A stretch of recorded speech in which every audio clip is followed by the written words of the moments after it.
Hello friends, this is Jono Bacon. I hope you're all doing well, hope you're all safe and sound. Now today my friends at meetup.com and I did a webinar. It was a lot of fun and I went on there to do a talk about incentives, and there were a ton of people showed up and a ton of questions, and we got through as many as we could.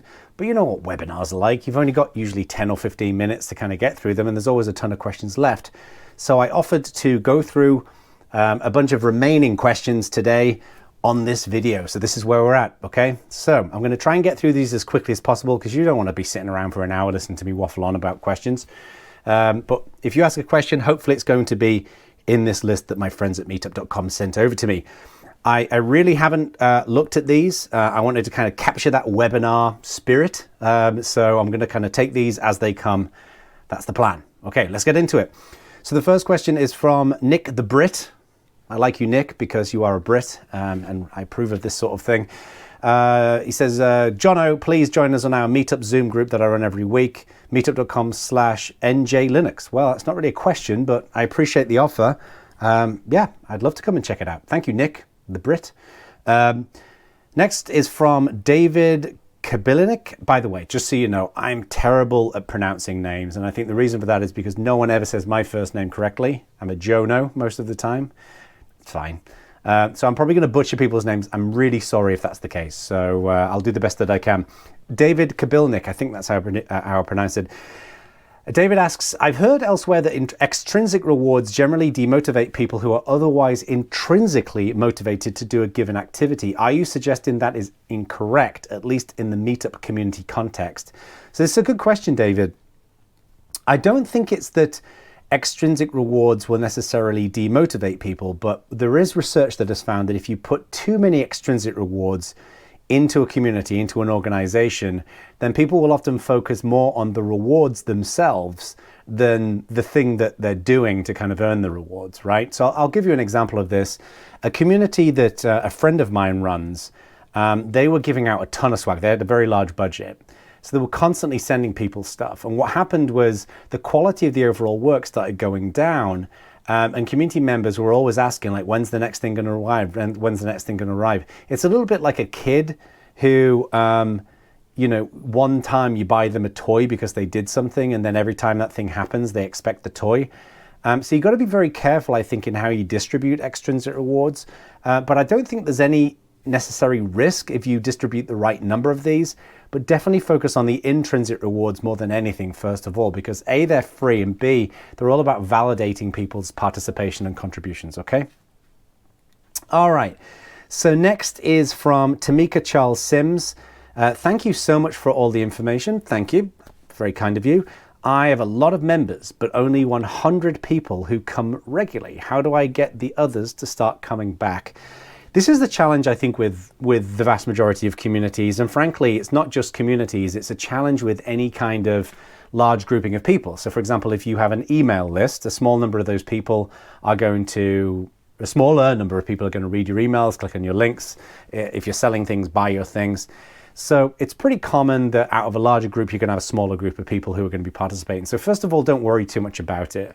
But what I would really focus on is what's called reactivating those community members. I'd focus on understanding kind of what they're interested in, what kind of value they're looking for. One of the things I covered extensively in that webinar was the importance of value, right? People just won't go to a meetup unless they can kind of have interesting conversations with people, unless they can take interesting information and insight away, right? So for example, if I join a meetup group that's focused on, let's say, video production, I'm going to go because I want to learn video production techniques and approaches. I want to avoid some of the mistakes that people will be making. So I think really focus as best you can on that value piece, because if you really focus on that value, what's going to happen is you're going to just get a ton of people who are going to come along because they want to consume that value. Okay, sorry, I got distracted for a moment because I thought my camera wasn't recording. I was like, I'm just talking to no one right now, but it turns out that I am actually recording. Anyway, so yeah, so really focus on value. I think that's going to be the most critical thing. And then the other thing I'd recommend is, why don't you send maybe a survey out to all of your members, right? So if you've got let's say you've got 100 people who are showing up, but you've got 300 people in your group, Maybe drop them a survey and ask them, like, what are the things that you'd love to see us to be doing in the group? And then what you can do is you can align the value to the kind of things that people are looking for. The final thing that you might want to look into as well is just timing. Like, sometimes people can't show up because of the time. So that could be another good thing to put in your survey too. All right, Reese asks, is there a ratio to free incentives versus paid incentives?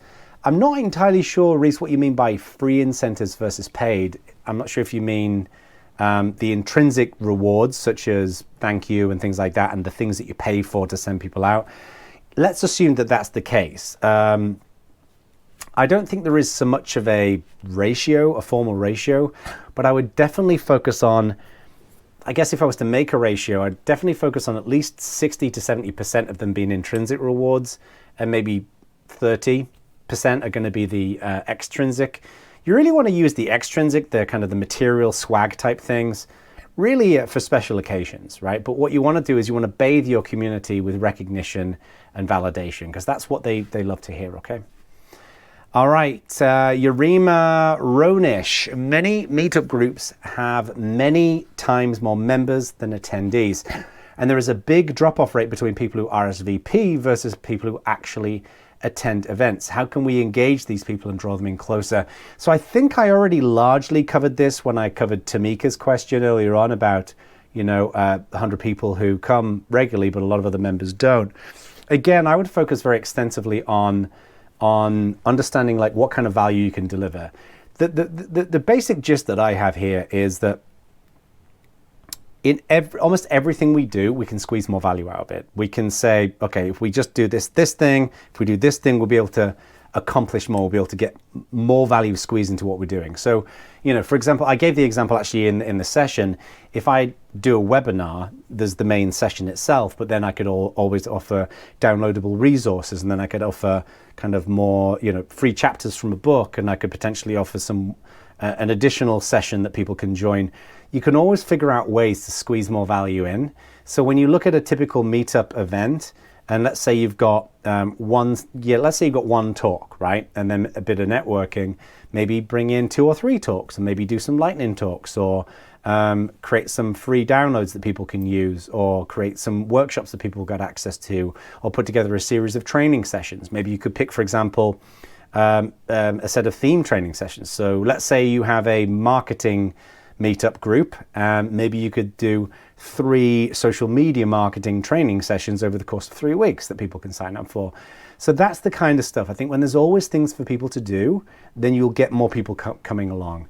When people don't show up, and it's a fairly significant portion of people, generally, more than, if you tend to get like a lower than 30% attendance rate, that tends to be what we tend to see for webinars at least, then there's something missing, right? There's something, either not keeping people excited enough, or there's not enough value in it. So really, really focus significantly on that value piece. Okay, Shumo Ganguli. I've taken over a meetup or 2. I guess the earlier organizer built relations that the members miss. What would be a good way to reboot? I guess we're back to stage 1 there. That's a good question. So the first thing I would do if you've got access to that original organizer is to go and ask them what they did. Or if you've got members who have been there since that original organizer was there, is find out what that organizer did too. I mean, that's the first thing I would understand. That's going to give you a sense of kind of what they're interested in. So, certainly try to understand that. But the other thing is, I'd follow all of the things that I covered into the session, right? Build out your community journey, define who your audience is, understand the value that they want, create a simple onboarding experience, engage them through the 3 phases, the casual, the regular, the core that we talked through. The one thing I would recommend, and this is a complete shill, but go and buy this, People Powered, right? This is my new book, and it will give you a good sense of how to go about building a community, how to engage them, how to create content and things like that. So Shumo asks another question. I also organize I'm guessing that's Tuesdays, Business Tuesday seminars and workshops. Maybe there is an opportunity to cross promote. Maybe, who knows? Reach out, let's talk about it. Similar to your masterclass, this is from Reese, similar to your masterclass example, if you charge for events and lessons, how do you balance your time for creating great content versus lacking participation because there is a small fee?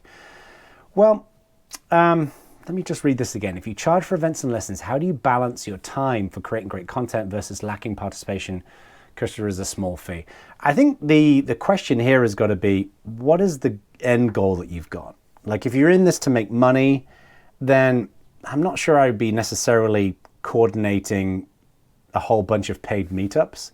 And the reason why I say that is, you know, you may want to approach things like, you know, creating online training courses or, you know, online workshops or group training sessions, group coaching sessions.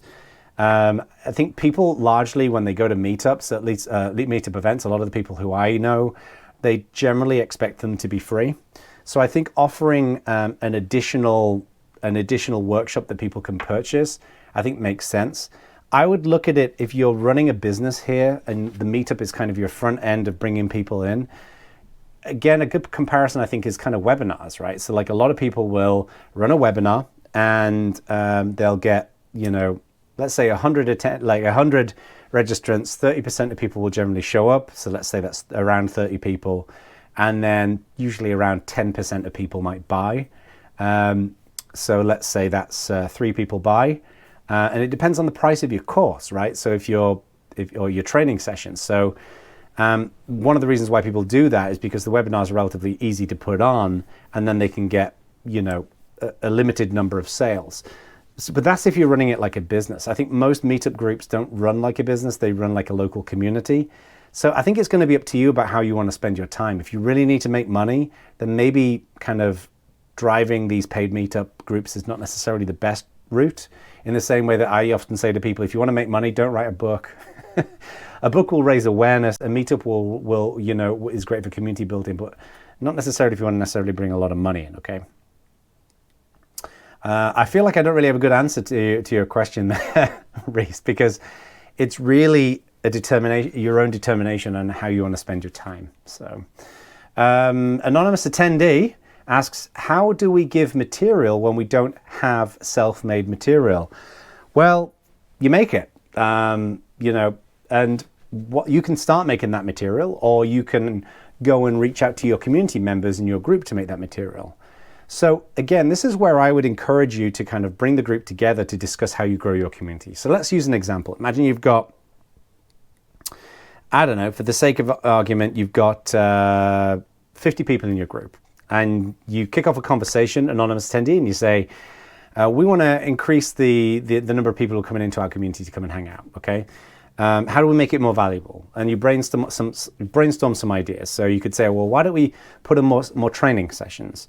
Okay, who can volunteer to do the training sessions? And let's say you find 2 people who volunteer.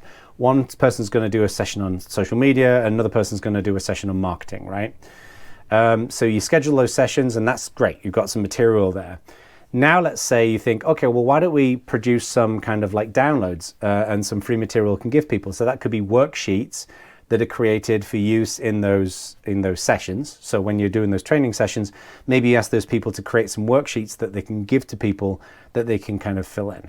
Another thing that you could do is you could say, well, why don't we go and bring together a whole bunch of kind of best practice from multiple parts of the internet, right? So, you know, you may find a volunteer who will go and scour a bunch of articles in the internet and find, you know, and create a list of 30 great social media marketing tips, for example, that you could then include. The key thing here, I think, is you identify what the value is that you want to create, and then you, as a group, come together to spread the load.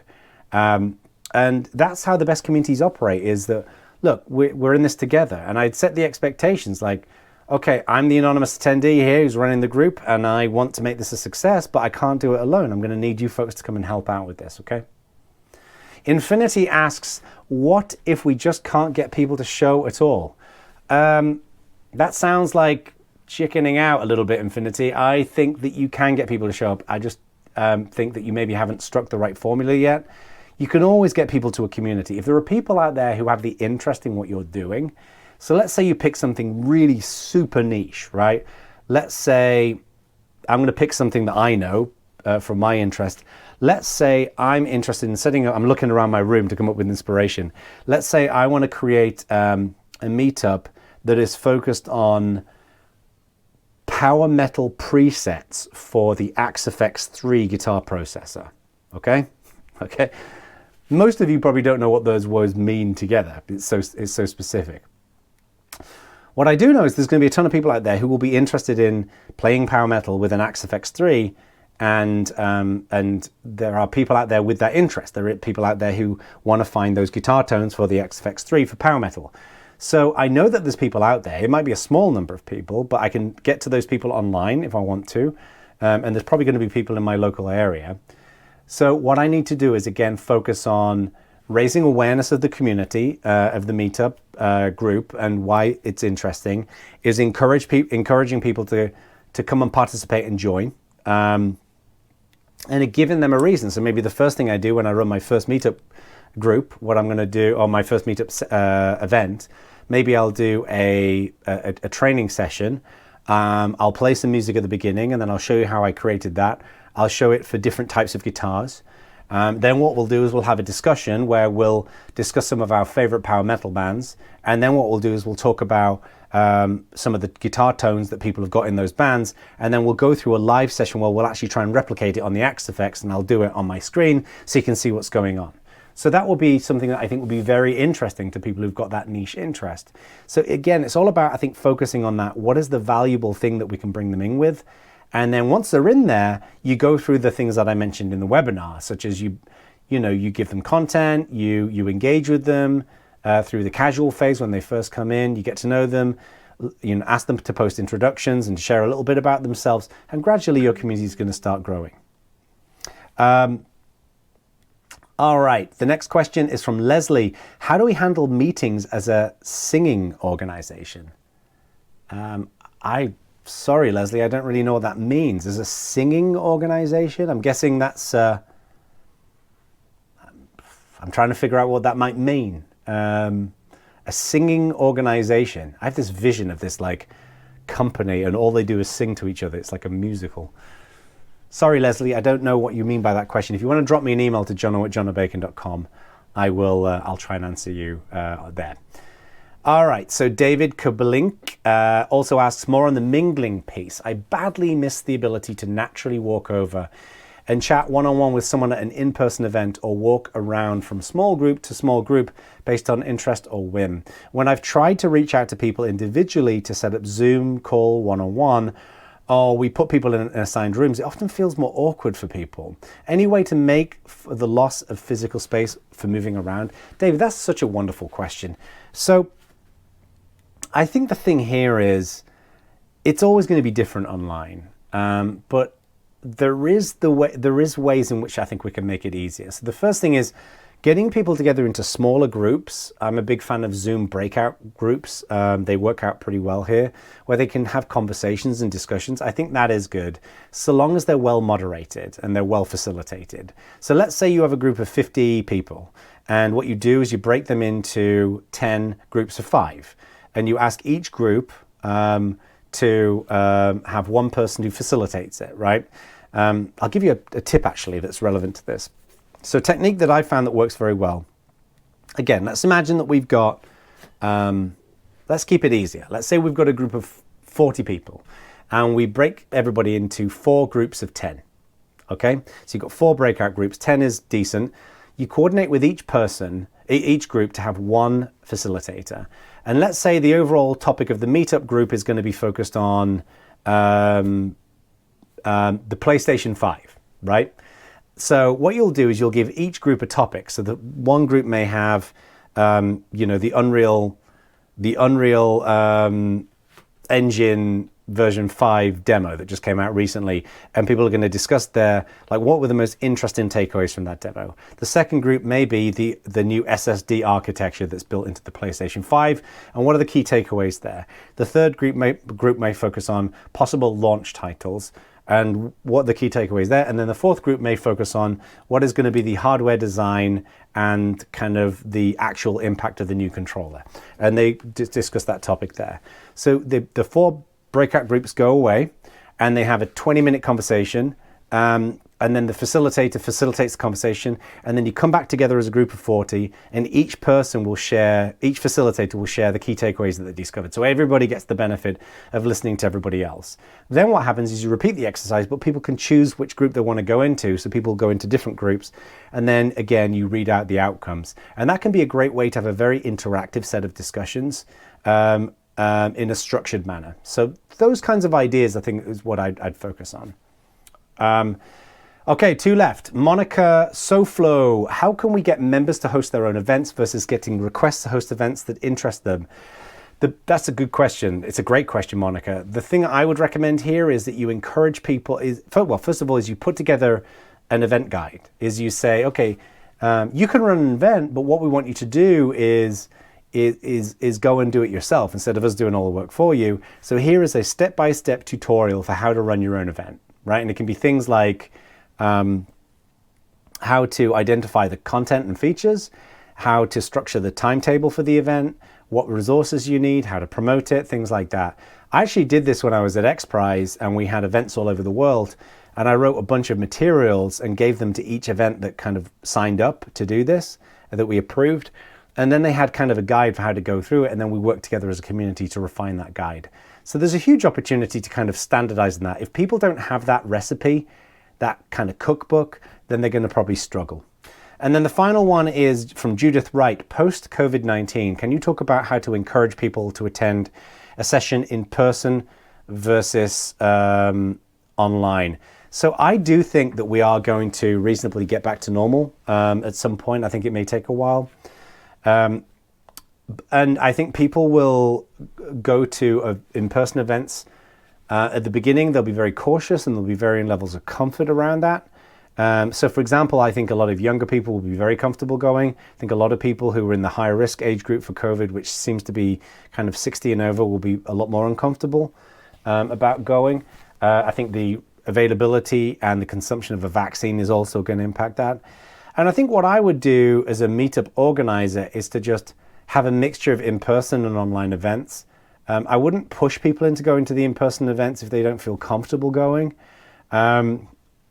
Because first of all, I think it's not cool to do that. And secondly, if someone feels uncomfortable going to an event and then they get sick, you're going to feel super guilty. So I would have a good balance of the two and then just encourage people to do whatever they feel most comfortable with. I'm actually a big fan of having maybe a monthly in-person event, and then maybe you have every other week you have online events to kind of keep people occupied, for example. Anyway, I hope that was useful.